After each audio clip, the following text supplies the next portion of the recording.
Saat itu tanggal 10 Juli 2001, ketika polisi di Sydney, Australia menerima panggilan telepon yang sangat panik dari Chef Gonzales yang berusia 20 tahun. Ia berteriak histeris sambil mengatakan bahwa saat ia pulang ke rumah, ia menemukan seluruh anggota keluarganya sudah tak bernyawa dengan kondisi yang sangat mengerikan. Someone has shot my parents. Please come. What? Someone's what? Someone has shot my parents. I think they're all breathing. They're on the floor. What suburb are you in? They're not breathing. What do I do? What suburb are you in? North right. North Ryde. And your parents are both, Moving. they're both being shot, have they? I don't know. There's blood on the floor. My mom.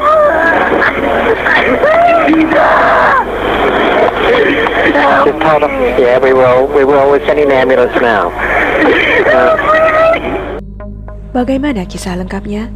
Sebelumnya, silakan subscribe dulu channel ini serta nyalakan loncengnya untuk mengetahui kasus-kasus kriminal yang terjadi di berbagai negara.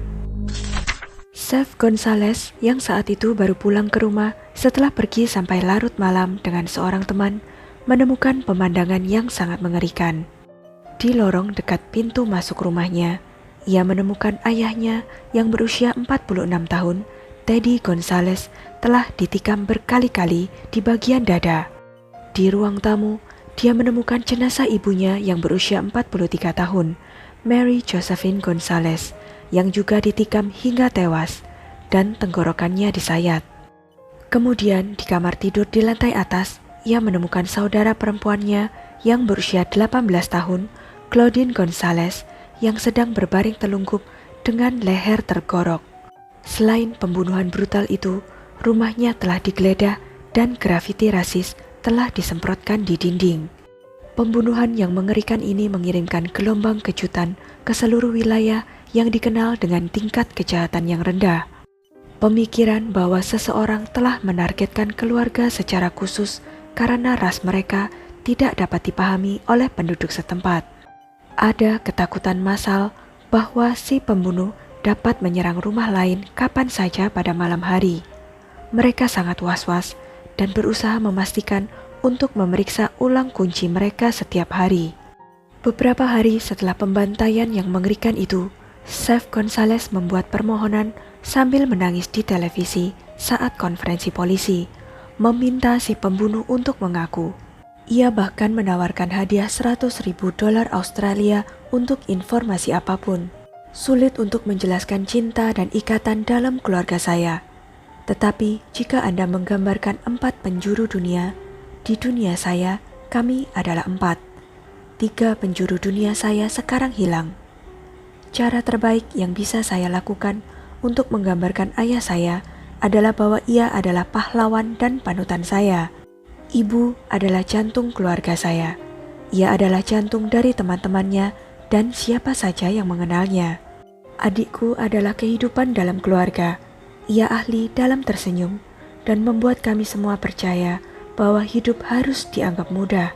Chef mengatakan semua itu sambil diliputi kesedihan mendalam. Seminggu setelah pembunuhan terjadi, sambil berdiri di depan 3 peti mati keluarganya, suara Chef Gonzales terdengar di gereja saat ia bernyanyi dengan mata terbejam, membawakan lagu Mariah Carey, Fit Boyz II Men, One Sweet Day di pemakaman keluarganya.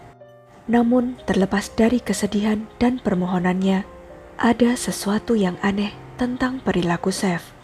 Chef Gonzales yang saat itu berusia 20 tahun tinggal bersama orang tua dan saudara perempuannya di North Ryde, Sydney. Ia lahir di Filipina, tetapi keluarganya berimigrasi ke Australia ketika ia berusia 11 tahun. Setelah bersekolah di Parramatta Marist High School, Gonzales belajar ilmu kedokteran di New South Wales University, tetapi mengundurkan diri setelah 2 tahun. Ia kemudian mendaftar jurusan hukum di Macquarie University. Di sini pun, Gonzales sering tidak menyerahkan tugas dan melewatkan tanggal ujiannya. Karena nilai-nilainya yang buruk dan beresiko dikeluarkan, Gonzales berusaha menutupi kegagalannya dengan memalsukan nilainya untuk ditunjukkan kepada orang tuanya, sehingga mereka tidak tahu seberapa buruk yang ia lakukan. Ketika kecurangannya dilaporkan oleh adiknya kepada orang tuanya, mereka mengancam akan mengambil mobilnya dan menyetop uang sakunya jika kelakuannya tidak membaik. Ibunya juga tidak menyetujui gadis yang disukainya. Ia mengatakan pada Seth beberapa hari sebelum pembunuhan bahwa Seth tidak akan diterima dalam keluarga jika ia terus bertemu dengan gadis itu. Ayah Seth, Theodore Teddy Gonzalez, berusia 46 tahun, adalah seorang pengacara yang memiliki firmanya sendiri. Ibu Seth, Mary Loiva Josephine Gonzalez, 43 tahun, bekerja di kantor suaminya sebagai manajer kantor. Mereka menginginkan anak-anak mereka berprestasi secara akademis. Sedangkan adik perempuan Seth, Claudine, bersekolah di SMA Melbourne, Victoria. Tetapi saat itu ia pulang ke rumah di Sydney selama liburan sekolah. Claudine merayakan ulang tahunnya yang ke-18 pada 9 Juli, sehari sebelum pembunuhan terjadi. Awalnya, polisi mengira pembunuhan itu bagian dari perampokan, tetapi tidak ada barang yang diambil. Fakta bahwa para korban telah dibunuh selama hampir 3 jam juga membuatnya tidak mungkin merupakan kasus perampokan. 3 hari setelah pembunuhan, Seth mengunjungi akuntan ayahnya untuk menanyakan tentang dana pensiun yang dikelola sendiri oleh ayahnya. Tak lama kemudian, ia menjual mobil orang tuanya dan menggadaikan perhiasan ibunya. Pada bulan Oktober tahun itu, Seth mengunjungi sebuah dealer mobil dan menanyakan tentang sebuah mobil Lexus yang harganya lebih dari $170.000 Australia. Ia memberitahu konsultan penjualan bahwa ia akan membayar dengan dana dari warisannya. Keluarga Gonzalez memiliki properti senilai lebih dari $1,5 juta dan Seth akan mewarisi semuanya. Polisi mewawancarai Seth beberapa kali dan ia mengubah alibinya berkali-kali. Awalnya, ia mengaku pada sore itu ia sedang menunggu di dalam mobilnya di halaman depan rumah sebelum mengunjungi temannya. Para saksi mata yang mengenal keluarga itu membantahnya karena mereka melihat mobilnya kosong saat lewat pada kisaran waktu itu. Seth kemudian mengklaim dia bersama seorang pelacur pada saat itu. Ia mengatakan ia tidak memberitahu mereka pada awalnya karena ia malu. Tapi pelacur yang ia sebutkan sedang pergi berlibur saat itu dan bisa membuktikannya. Seth lalu mengklaim bahwa ia telah menerima email ancaman dari seorang pembunuh bayaran. Ia mengklaim email itu mengatakan ia harus mati malam itu, dan ia beruntung ia tidak ada di rumah. Ketika diminta untuk menunjukkan email tersebut, ia mengatakan bahwa email tersebut telah dihancurkan sendiri dengan semacam program yang disematkan. Seth juga sempat memalsukan penculikannya sendiri. Seorang pejalan kaki menemukannya tergeletak di jalan pada suatu malam di pinggiran Chatswood. Seth pura-pura amnesia dan berkata ia tidak bisa bernafas dan sakit. Ia mengatakan ia tidak dapat mengingat namanya dan mulai menanyakan ayahnya. Ia mengklaim bahwa seseorang telah menariknya ke dalam mobil dan meletakkan kantong plastik di atas kepalanya. Ia mengatakan para penyerang menyuruhnya untuk mengambil kembali hadiah yang ia tawarkan di televisi. Seth juga mengklaim bahwa mereka memukul kepalanya dengan sepotong kayu. Ia kemudian dibawa ke rumah sakit, tetapi dokter yang merawat tidak menemukan tanda-tanda trauma kepala. Polisi mulai mencurigai Seth terlibat sejak awal, tetapi butuh penyelidikan hampir setahun sebelum mereka akhirnya bisa menangkapnya. Selama penyelidikan, polisi menemukan fakta bahwa Seth mencoba meracuni ibunya sebelum pembunuhan terjadi. Komputernya menunjukkan bahwa antara Februari dan Juli 2001, ia telah melakukan pencarian tentang berbagai racun. Seth tertarik pada 2 racun yang sangat mematikan yang dibuat dari 2 tanaman tertentu. Ia membuat beberapa email permintaan kepada pemasok pabrik di Australia dan di luar negeri. Seth memesan benih dari tanaman tersebut yang tiba pada 29 Juni. Pada tanggal 1 Juli, ibunya mengeluh tidak enak badan. Pada tanggal 3 Juli, ia merasa sangat buruk sehingga ia dirawat di rumah sakit. Dokter pemeriksa memberitahu bahwa ia mengalami radang usus, kemungkinan besar karena keracunan makanan. Namun, ibunya dipulangkan keesokan harinya. Pada tanggal 2 Juli, sebuah pabrik makanan terkenal menerima surat kaleng yang menyatakan bahwa 3 dari produk mereka telah diracuni. Catatan itu berbunyi, "Ini yang Anda dapatkan karena memperlakukan karyawan seperti sampah." Layanan Inspeksi Karantina Australia dan polisi sama-sama menerima surat serupa yang mengaku berasal dari karyawan terkait perusahaan makanan tersebut. Dalam surat itu, karyawan tersebut mengatakan bahwa mereka telah menerima informasi anonim tentang keracunan tersebut dan gagal meyakinkan manajemen untuk menarik produk itu. Polisi memeriksa surat-surat itu dengan cermat dan menemukan sidik jari chef setidaknya di salah satu surat itu. Mereka juga berhasil menemukan kecocokan huruf dengan printer yang dimiliki chef. Saat polisi menggeledah kamar tidur chef, mereka menemukan tabung berisi cairan. Ternyata itu adalah racun yang terbuat dari bibit tanaman yang dipesan chef. Ia telah merendamnya dalam air panas untuk menghasilkan racun, dan kemudian menggunakannya pada ibunya. Lalu, apa yang sebenarnya terjadi pada hari pembunuhan itu? Hari itu, tanggal 10 Juli 2001, setelah bekerja paruh waktu di kantor ayahnya, chef pulang ke rumah. Pada pukul 16:30, chef memasuki kamar saudara perempuannya dengan membawa 2 pisau dapur dan tongkat baseball. Ia memukul kepala adiknya 6 kali dengan tongkat. Setelah itu, ia melanjutkan dengan mencekiknya. Terakhir, ia menikamnya dengan pisau. Dari hasil autopsi, Claudine memiliki 5 luka tusukan besar di lehernya, 1 di dadanya, dan 1 di perutnya. Setelah membunuh saudara perempuannya, chef tetap tinggal di rumah tersebut. Ibunya, Mary, pulang kerja sekitar 1 jam kemudian.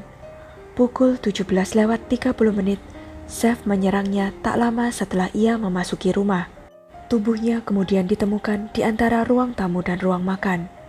Polisi menyimpulkan bahwa ia pasti baru saja masuk ke pintu ketika ia diserang, karena ia masih memakai sepatu kerja dan tas tangannya ada di dekatnya. Mary biasanya akan meletakkan sepatunya di lemari sepatu dan meletakkan tas tangannya sebelum melakukan hal lain. Mary Gonzalez ditikam berkali-kali di wajah, leher, dada, dan perutnya.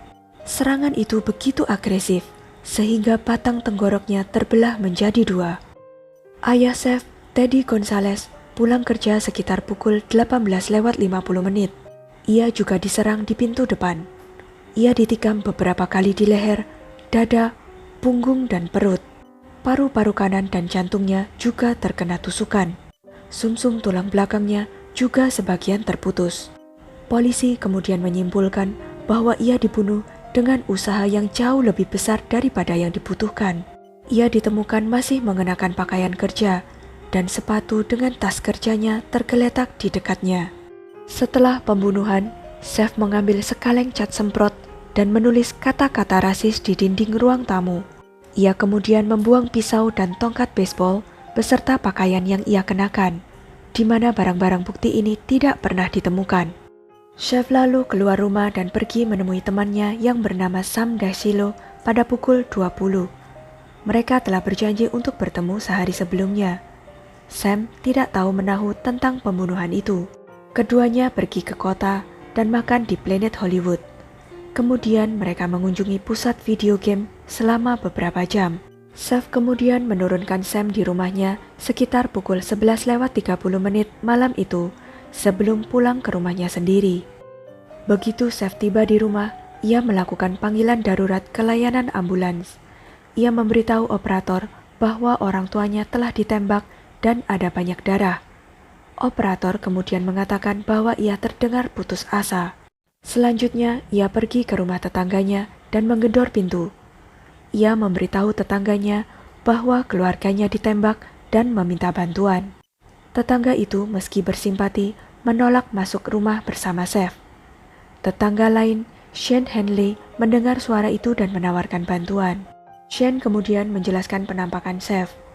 Ia mengatakan bahwa chef berada di atas tubuh orang tuanya dan memanggil papa, papa, dan mami, mami. Ia memberi kesan diliputi kesedihan mendalam. Polisi dan pekerja ambulan tiba tidak lama kemudian.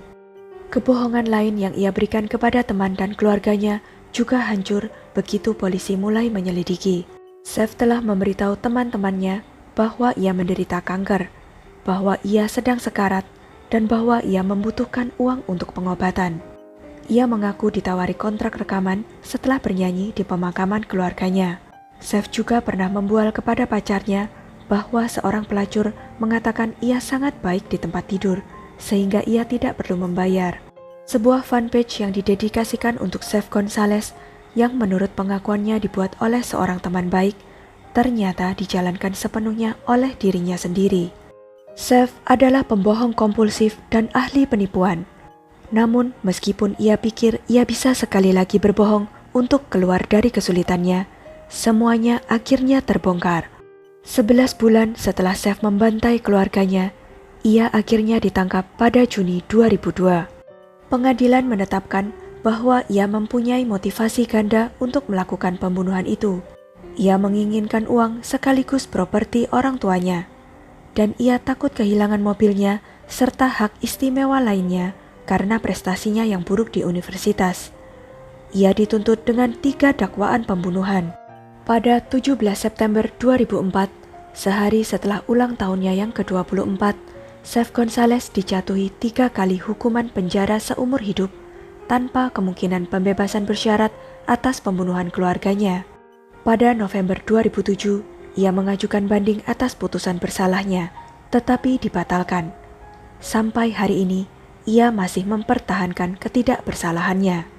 Sekian kisah tentang Seth Gonzalez, seorang pria muda yang dengan brutal telah menghabisi keluarganya tanpa rasa bersalah. Jangan lupa untuk klik like, share, subscribe, dan komen ya pendapat kalian. Sampai jumpa lagi di video-video selanjutnya.